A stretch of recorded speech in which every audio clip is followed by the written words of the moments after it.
In 2012, a startling event unfolded that sent shockwaves throughout Australia. Jill Meagher, a young woman, vanished from the brightly lit streets of Melbourne as she made her way home late at night.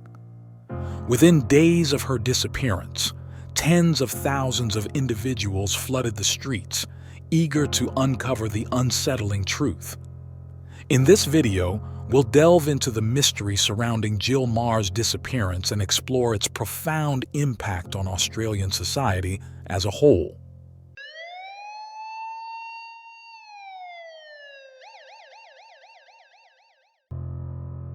Gillian McKeon was born on the 30th of October 1982 in Drogheda, County Louth, Ireland. She spent her early childhood in Termonfeckin village to the north of Drogheda. The family relocated to Australia when her father, George McKeon, gained a job in Perth. During her time in the city, she attended Bull Creek Primary School and Rossmoyne High School before returning to Ireland with her family in 1996. Back in Ireland, she attended Drogheda Grammar School and St. Oliver's Community College in Drogheda before graduating with a Bachelor of Arts degree from University College Dublin. After graduation, she worked for the Irish national broadcaster RTE. Meagher did not formally move to Australia until 2009 after she met and married Tom Meagher in Ireland in 2008. After arriving in Australia, she settled in Melbourne and began working for the Australian Broadcasting Corporation. She stayed in touch with her parents, who were by then living again in Perth, Western Australia. In September 2012, she had come back to Melbourne after visiting her parents when her father had a bout of ill health. Meagher worked for the ABC in an administrative and occasional on-air role at ABC Radio Melbourne. After work on the 21st of September 2012, Meagher went with co-workers from ABC Melbourne to the Brunswick Green Bar on Sydney Road, Brunswick, later moving to Bar Etiquette, also on Sydney Road and now closed. She left the bar at around 1:30 a.m. and began the short walk back to the home she shared with her husband. While walking home, Meagher called her brother, Michael McKeon, and spoke with him briefly about their father. At their flat, her husband woke to realize she was not home and started searching for her. When she could not be found or contacted by phone, he contacted the police. In the days after she went missing, Meagher's ABC colleagues used Twitter to help in the search for her. A Facebook page, Help Us Find Jill Meagher, now defunct, was started on the 23rd of September in the hope of finding her alive. A poster campaign was also launched. By the 27th of September, 5 days after her disappearance, the Facebook page had received over 100,000 likes. The public soon became aware of the search, primarily through the growing number of media reports and the Facebook page. On the 24th of September, Meagher's handbag was found by police in a laneway near Hope Street, Brunswick. This was close to where she lived. Police were suspicious as to how it came to be there because the area had previously been searched by them. On the 25th of September, closed-circuit television, CCTV video was handed to and then released by Victoria Police. The video was provided to them by an employee of the Duchess Boutique, a bridal shop based on Sydney Road near Hope Street. It had been recorded from within the shop but had a limited view of the street through its front windows. It showed her speaking to a man in a blue hoodie at around 1:42 a.m. on the night she disappeared. At one point, she brandishes her mobile phone at him. The man had also been filmed walking outside the shop 4 minutes earlier. This was the last known time that Meagher was captured on camera. The police investigation was assisted by the CCTV video from the Duchess Boutique, as well as CCTV video taken elsewhere and monitoring the movements of Meagher's mobile phone. The homicide squad had taken over the case on the 24th of September.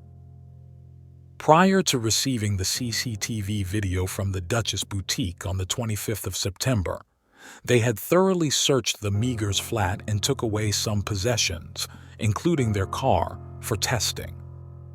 After receiving the video, attention switched to looking for the man in the blue hoodie, though a second search of the Meaghers' flat took place on the evening of the 25th of September, with more items removed for testing. At about 2:30 p.m. on the 27th of September, police arrested Adrian Ernest Bayley, then 41, at his address in Coburg, and then questioned him at great length. It transpired that he had been the man in the blue hoodie. During the interrogation, Bayley ended up breaking down and admitting that he had strangled her with his hands in a lane off Hope Street, Brunswick. He had then buried her. At around 10 p.m. on the 27th of September, Bayley led police to where Meagher's body was buried in a shallow grave on Black Hill Road near Gisborne South. She had been strangled after being raped. Bayley was charged with rape and murder at about 2 a.m. on the 28th of September, and followed by an out-of-sessions hearing at 3 a.m. that lasted for about 90 seconds, was held on remand to await trial. While in custody, he attempted suicide. Bayley's arrest and the finding and exhumation of Meagher's body generated considerable media and public response, especially when it was soon revealed that Bayley was already on parole for a series of sexual offenses. At a pre-committal hearing in January 2013, a two-day committal case in the Melbourne Magistrates Court was scheduled to begin on the 12th of March 2013. According to news reports at the time, Bayley intended to fight the charges. On the 5th of April 2013, he pleaded guilty to the rape and murder of Meagher. On the 26th of April 2013, he pleaded not guilty to a number of other sexual assaults in Melbourne dating back to 2000. Bayley appeared in court on the 11th of June 2013 for a pre-sentencing hearing. On the date of the pre-sentencing hearing, a suppression order was also lifted by Justice Jeffrey Nettle, allowing Bayley's extensive history of rape and violence to be revealed, and these also generated headlines. On the 19th of June 2013, in front of a packed public gallery at the Victorian Supreme Court, Bayley was sentenced by Justice Nettle to life imprisonment with a non-parole period of 35 years. In September 2013, Bayley lodged an appeal against his sentence through Victorian Legal Aid. The appeal argued that the minimum sentence was too long and that he had not taken perverted pleasure in murdering Meagher as stated by Justice Nettle.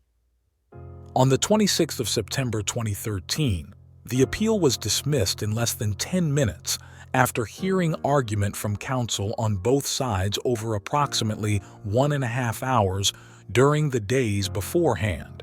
By March 2015, Bayley had been found guilty of 3 more rapes, committed before he killed Meagher, in 3 separate trials held in 2014 and 2015. The victims, 2 sex workers and a Dutch backpacker, came forward due to the high level of publicity over Meagher's rape and murder. He had by then been convicted of sexual crimes against 12 people. Later, in May 2015, Bayley was sentenced to another 18 years by County Court Judge Sue Pullen, and his non-parole period was extended from 35 to 43 years.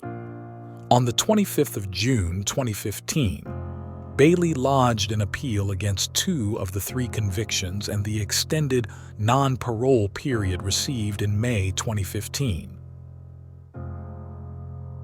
In July 2016, Bayley lodged an appeal against 1 rape conviction and was given 3-year reduction to his sentence, making him eligible for parole in 2055, aged 83. Bayley's lawyer told the court that Bayley had been diagnosed with borderline personality disorder and alcohol dependence. It was also said that he had been physically abused by his father and sexually abused by an older female relative. After Bayley had been charged with rape and murder in September 2012, Facebook users created pages about the case, some of which were openly hostile to Bayley. Thousands of flower bouquets began to appear at numerous locations associated with Meagher, most notably outside the Duchess Boutique in the nearby Brunswick Baptist Church, the latter being near the scene of her disappearance. Meagher was a Roman Catholic. Other locations included her home address in Brunswick and the spot at Gisborne South where she had been buried by Bayley. Some of these bouquets appeared there during the time that Meagher went missing, but their numbers increased sharply following the news of the discovery of her body on the 28th of September.